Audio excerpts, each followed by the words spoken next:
ఇవాళ ఎందుకు ఈ వేదికను ఈ ప్రజల ముందుకు తీసుకొస్తుండో కారణం ఏంది అనేది ఇవాళ ప్రజలందరికీ తెలియజేయాల్సిన అవసరం ఉంది. ఇవాళ ఏదైతే ఈ తెలంగాణ రాష్ట్ర కోసం, రాష్ట్ర సాధన కోసం మొదటిసారిగా తన కేబినెట్ మంత్రికే రాజీనామా చేసినటువంటి చరిత్ర ఇవాళ తెలంగాణ రాష్ట్ర సాధనలో పునాది నిర్మాణంలో, ఉద్యమానికి పునాది నిర్మాణమైనటువంటి చరిత్ర ఇవాళ ఆచార్య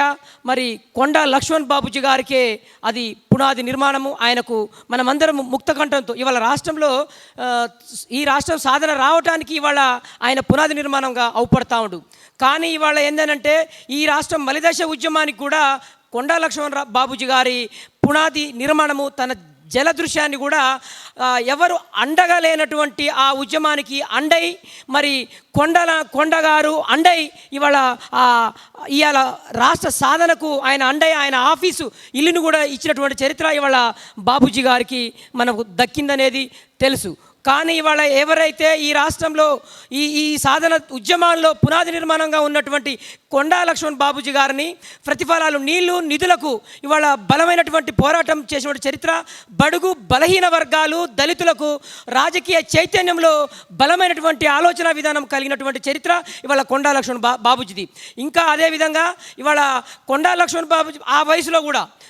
ఎముకలు కొరుకుతున్నటువంటి చలిలో ఢిల్లీలో స్వాతంత్ర సమయోధుల ఉద్యమానికి పునాది ఉన్నటువంటి వాళ్ళని కూడా తీసుకుపోయి ఢిల్లీలో కూడా సైతం లెక్క చేయకుండా ఆ కార్యక్రమంలో జ్ఞానేశ్వరన్న ఉన్నాడు. మేము కూడా కొండా లక్ష్మణ్ అనుచరులు అప్పుడు మమ్మల్ని ఆ ఉద్యమంలో చేసినటువంటి ఆ వేదికలో తిప్పినాడు. మేము ఆ పెద్ద మనిషి ఎంబటి ఉద్యమాల్లో స్ఫూర్తిగా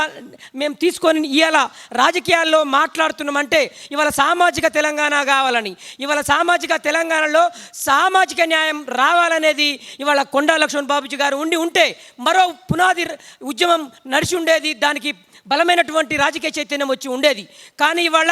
ఆ వ్యక్తి సామాజిక ఆలోచన విధానం రావడానికి ఇవాళ కొండా లక్ష్మణ్ బాబుజీ గారిని తెలంగాణ జాతిపితగా ఈ యొక్క రాపోలు జ్ఞానేశ్వర్ గారు ఈ యొక్క వేదిక మీద ఉన్నటువంటి పెద్దలందరూ మీ పత్రికా విలేకరు సాక్షిగా తెలంగాణ ఎవరైతే ఈ రాష్ట్రం కోసం బడుగు బలహీన వర్గాల రాజకీయ చైతన్యానికి ఎవరైతే బలమైనటువంటి ఆలోచన విధానం కలిగి ఉన్నటువంటి వ్యక్తి ఎవరైతే ఉన్నారో ఆ వ్యక్తికి ఇవాళ తెలంగాణ రావాలని, తెలంగాణ రాష్ట్రం వస్తే తప్ప ఇవాళ బడుగు బలహీన వర్గాలు దళితులకు కూడా రాజకీయ చైతన్యంలో, సంపదలో, భూభాగంలో వాటా కావాలని పోరాటంలో ఉన్నటువంటి వ్యక్తికి ఇవాళ మనం అనుకోవచ్చు చిన్నదే అవుతుంది ఈ జాతిపిత. కానీ జాతిపితగా ఇవాళ రేవంత్ ప్రభుత్వము మేము తెలంగాణ బొమ్మలు మార్చినము, తెలంగాణ శిలాఫలకాలను మార్చినము అని చెప్తూ వస్తున్నటువంటి రేవంత్ గారు ఇవాళ కాంగ్రెస్ పార్టీలోనే కురువృద్ధుడిగా ఉన్నాడు. గాంధీతోని సమకాలికులుగా కలిసి వచ్చినటువంటి చరిత్ర ఉంది. మొదటి శాసనసభ్యునిగా ప్రవేశం ఉన్నటువంటి వ్యక్తి కాబట్టి ఇవాళ తెలంగాణ జాతిపితగా మనం కొండా లక్ష్మణ్ బాబుజీ గారిని ఇవాళ వేదిక మీద ప్రకటించుకోవడం గౌరవంగా ఉంది. రేవంత్ ప్రభుత్వం కూడా ఇవాళ సామాజిక తెలంగాణని జగిత్యాల్లో ఎక్కడ జహీరాబాద్లో మాట్లాడు. సామాజిక తెలంగాణ అంటే ఇవాళ కొండా లక్ష్మణ్ బాబుజీ గారు బడుగు బలహీన వర్గాలకు ఆలోచన కోసం వచ్చినటువంటి వ్యక్తిని ఇవాళ సామాజిక తెలంగాణలో ఈ న్యాయం చేస్తున్నటువంటి అని చెప్తున్నటువంటి రేవంత్ గారు ఇవాళ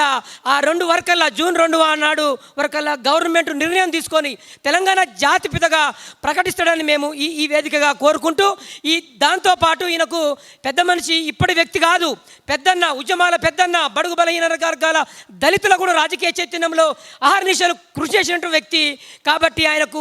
మరి భారత రత్న కూడా ఇస్తే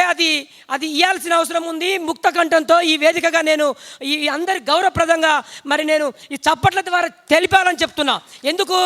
ఈ వేదికగా ఈయనకు మన కొండా లక్ష్మణ్ బాబుజీ గారికి ఎందుకు ఇవ్వాలి, ఎందుకు ఇవ్వద్దు, ఎందుకు మీరు బడుగు బలహీన వర్గాలైనటువంటి రాజకీయ చైతన్యం ఉంది, పోరాటాలు చేసిండు, స్వాతంత్రంలో పోరాటం చేసిన వ్యక్తి, తెలంగాణ రాష్ట్రం వస్తే తప్ప బడుగు బలహీన వర్గాలకు రాజకీయ చైతన్యం రాదు అని చెప్పి సామాజిక న్యాయం రావాలని మొదటిసారిగా బీసీ రిజర్వేషన్ల కోసం అహర్నిశలు కృషి చేసిన వ్యక్తి కొండా లక్ష్మణ్ బాబు గారు. కాబట్టి నేను అనుకుంటా భవిష్యత్తులో ఈ వేదిక అయిపోయిన తర్వాత బలమైనటువంటి పోరాటాలు ఈ వేదిక ద్వారా మరి అన్న లక్ష్మణ్ బాబుజీ గారి, కొండా లక్ష్మణ్ బాబుజీ గారి ఫెడరేషను బలమైనటువంటి సామాజిక ఆలోచన విధానంతో బడుగు బలహీన వర్గాల హక్కుల కోసం నిరంతరం నిరంతరంగా సామాజిక న్యాయం కోసం, సామాజిక న్యాయంలో సామాజిక తెలంగాణ రావాలని బలమైనటువంటి నాయకత్వాన్ని నిర్మాణం జరగడానికి ఇవాళ తెలంగాణలో ఏ భూమి అయితే ఉందో ఇవాళ భూములు అమ్ముకుంటూ పోతా ఉన్నారు. పేదలకు పంచాల్సింది ఉంటుంది అని నేను కోరుకుంటూ అన్నను జ్ఞానేశ్వరన్న భుజస్కంధాల మీద ఈ వేదిక ఉన్నటువంటి నాయకుల మీద